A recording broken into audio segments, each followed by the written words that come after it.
Ok, vamos nessa, dando sequência. A gente vai agora abordar um pouco aqui com relação a mínimo múltiplo comum. Já que a gente sabe calcular os múltiplos, a gente pode partir aí para o conceito de mínimo múltiplo comum. Claro, antes deixando aqui o contato aí das minhas redes sociais, me sigam, né? Lá você vai encontrar outros conteúdos, vai encontrar mais materiais aí para ampliar aí o seu estudo. É isso aí, vamos nessa. Ok, mínimo múltiplo comum. Poderíamos enumerar todos os múltiplos de cada valor individualmente e verificar qual é o comum e menor. Mas seria muito trabalhoso em algumas circunstâncias. Como assim, professor? Algumas circunstâncias? Porque às vezes a gente pode ter um número, né, alto, um número extenso, ou uma diferença muito grande entre os dois números para se obter, para se chegar a esse primeiro múltiplo comum. Então a gente teria que ficar enumerando, né, muito aí, e não seria interessante utilizar esse processo, esse passo aqui para encontrar aí. Então, como calculá-lo, então? Fatoração. Então, a gente vai calcular aqui esse mínimo múltiplo comum, ou MMC, através da fatoração. E aí há dois processos de fatoração, a fatoração individual e a fatoração simultânea. Ok, em algumas situações o tipo de questão poderá exigi-lo, né, o cálculo aqui, de forma, né, poderá exigir esse tipo individual de fatoração. Só que o mais comum, o mais prático, é trabalhar com a fatoração simultânea. Sim, como funciona aqui? Olha só, primeiro, né, calculando aqui pela fatoração individual, o que a gente vai ter aqui? O mínimo múltiplo comum de 18 e 40, certo? Então vamos pegar aqui, ó, o 18, e aí vamos descobrir quais são aqui, ó, os múltiplos de 18, e 18 pode por 2, que é igual a 9, 9 por 3, que é igual a 3, e 3 por 3, que é igual a 1. Então, diante disso aqui, a gente tem o quê? O 2 vezes um 3 elevado ao quadrado. Então, 2 elevado a 1 vezes 3 elevado ao quadrado. Pegando agora o 40 e efetuando aqui também individualmente, a gente vai obter, ó, 40 por 2, 20. 20 por 2, 10. 2 ou 10 por 2, 5.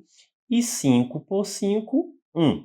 E aí, diante dessa circunstância, ó, a gente vai obter o 2 elevado ao cubo vezes quem? Vezes 5. Ok, certo. Só que a gente quer descobrir aqui o mínimo múltiplo comum entre eles. Então, para calcular esse mínimo múltiplo comum aqui, ó, o que a gente vai fazer? O que a gente vai observar aqui?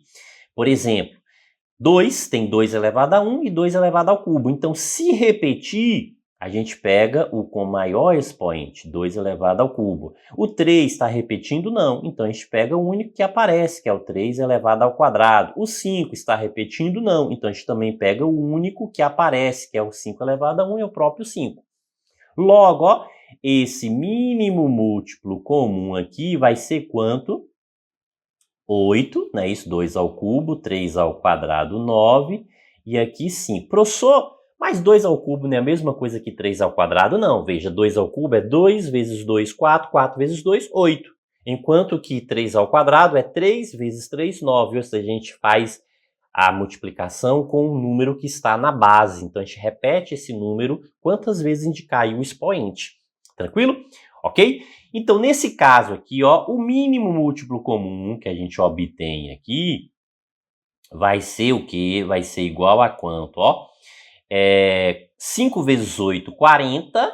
4 vezes 9, 36. Então, 360. Professor, por que fez primeiro essa multiplicação do 8 pelo 5? Lembra da propriedade associativa? Então, a propriedade associativa é justamente, né, útil nessa circunstância, nesse tipo de situação.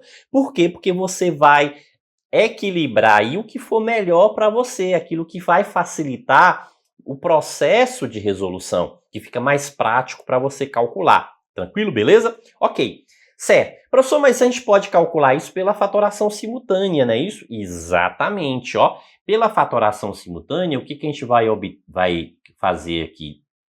A gente pega o 18 e o 40 e vai fatorar, ó, ao mesmo tempo os dois números. Então, por 2, o que a gente obtém aqui? 9 e aqui 20. Ainda pode por 2, a gente continua. O 9 não é possível, repete aqui por 2, vai ficar 10. Veja que ainda temos o número par, isso é possível por 2. Continua repetindo o 9, aqui fica 5. Agora não pode mais, ó, dois valores ímpares. Então, mas pode por 3. 9 por 3 é 3. O 5 não pode, então a gente faz o quê? Uma repetição aqui. Ainda pode, é possível, né, dividir por 3. Então, 3 por 3, 1. O 5 não pode, então mantém. O 5 só é possível por 5. Então, ó, o que ocorre? 1 e 1, ok? Aqui, o que a gente faz aqui? Ó? O que eu aconselho para facilitar aí a sua multiplicação? Separe esse 2 vezes 5. Por quê? Porque 2 vezes 5, quanto é 10, e qualquer número multiplicado por 10 é só acrescentar um zero. E a gente vai multiplicar, ó, 3 vezes 3, 9, 9 vezes 2, 18, 18 vezes 2, 36. Então, 36 acrescentando um zero fica quanto? 360. Ok? Então, veja o seguinte, ó.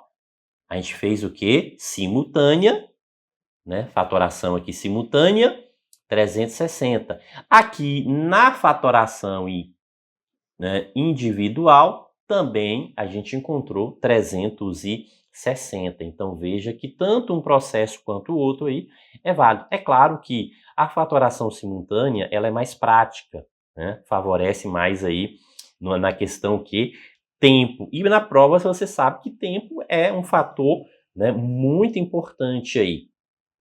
Então, diante dessa circunstância aí do processo da fatoração simultânea, o que a gente pode concluir aqui?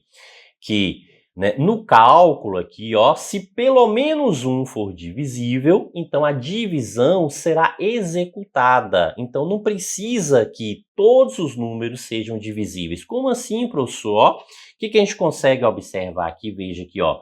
Aqui, tanto 18 quanto 40 divisível por 2. Mas agora, somente o 20 divide por 2, o 9 não divide. Mas mesmo assim, a gente executa essa operação.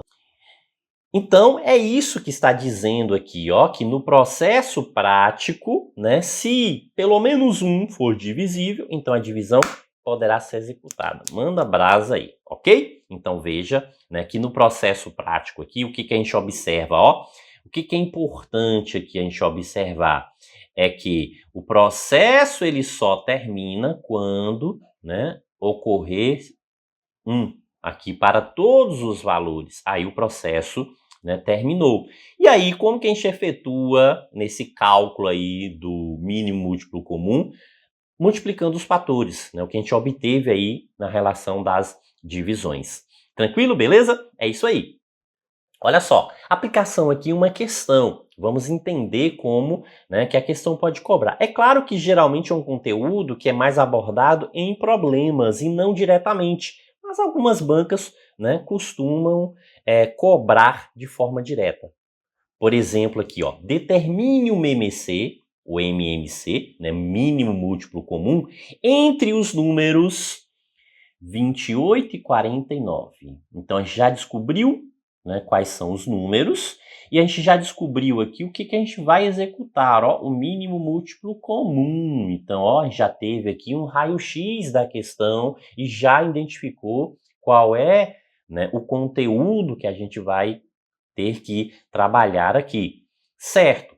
Professor, eu posso fazer pela, né, fatoração simultânea? Deve, né, que é mais prático. Então, a gente vai pegar aqui, ó, veja que a gente já tem os valores, então é só utilizá-los. 28, 49. Pode por 2? Pode, professor, porque o 28 pode por 2, então se pelo menos um pode, a gente executa. Então vai ficar quanto aqui? 14. Aqui não é possível, então permanece. Ainda é possível por 2, então aqui fica 7. Aqui não é permitido, então permanece, continua o mesmo valor. Agora por 7. 7 por 7, 1. 49 por 7 é 7. E ainda é possível por 7. E aí ficou o quê? 1 e 1. Então isso indica o quê? Terminou. Ó, então isso aqui indica que terminou o processo né? Terminou. E agora, o que a gente faz? Executa a multiplicação. Professor, mas não tem aquele 2 vezes 5 aqui. Então, executa normalmente. Professor, é mais prático executar de cima para baixo ou de baixo para cima? Isso vai de cada um. Eu prefiro o seguinte, pegar e multiplicar primeiro os maiores. Ó, 7 vezes 7, 49. 49 vezes 2 vai dar o quê? 98. 98 vezes 2 vai dar quanto? 196. Só 196. Pronto, então está concluído aqui o processo e o resultado aqui, né, do mínimo múltiplo comum é 196. Isso aparece onde? Alternativa A. Ok? Beleza? Veja, tranquilo, é simples. É só o quê? Prestar atenção, executar o processo e correr para o abraço. Ok, então a gente vai fechando essa parte aqui de mínimo múltiplo comum aí pelo cálculo da fatoração, mas acompanha aí que tem muito mais ainda. Bons estudos, te aguardo.